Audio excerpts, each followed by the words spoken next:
Matt down here at YouTubeObsessions.com. Today I'm going to talk about a TPR Industry catch can setup. This catch can setup is a little bit different than your average catch can. First thing you notice is the price. It is a little bit more expensive, but there's a reason for that. So I'm going to go over and talk about that. I don't think anybody's really done a video talking about this particular part and what it does.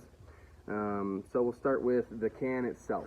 Usually your average catch can is going to have a vent coming off your factory line, and you have an external crankcase catch can that vents to atmosphere instead of into your intake, which is great.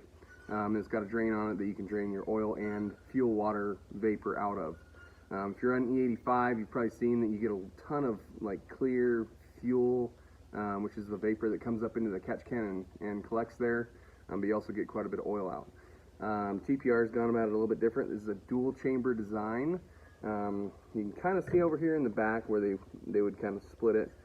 This chamber over here is going to obviously vent your crankcase pressure to atmosphere, which is great. You've got a little guard on the filter in case it does start spitting out.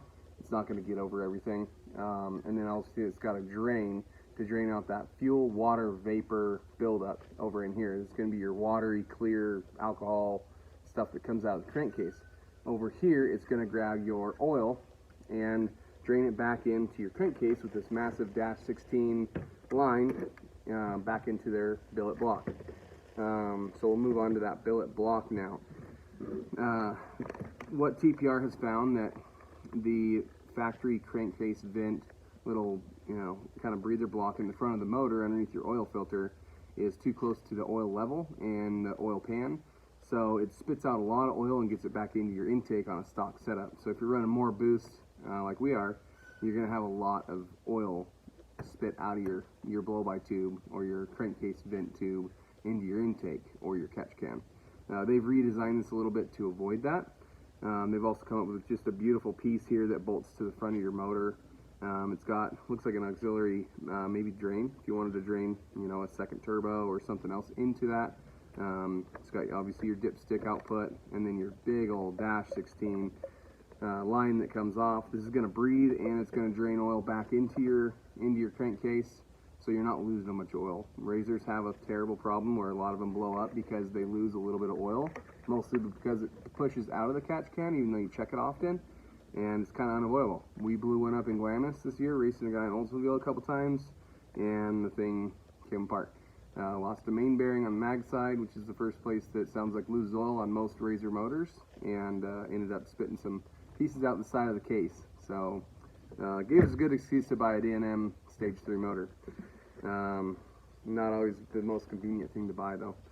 The other thing in the kit is going to be all these really nice anodized black AN fittings, and this is a big reason of the kit cost. Obviously you've got a beautiful TIG welded aluminum tank, you've got a bitchin' front billet block, I mean that's a big chunk of billet, and then you've got all these AN fittings, and I don't know if you ever bought AN fittings, but they can get pretty spendy. So it all adds up, and then to kind of top the kit off, you have two vent lines. One coming out of the crankcase down right above the oil pan below your oil filter. That's going to be your big dash 16 line, and then you also have your I think it's a dash 8 line coming off of this really cool billet oil cap. So it just replaces your factory oil cap.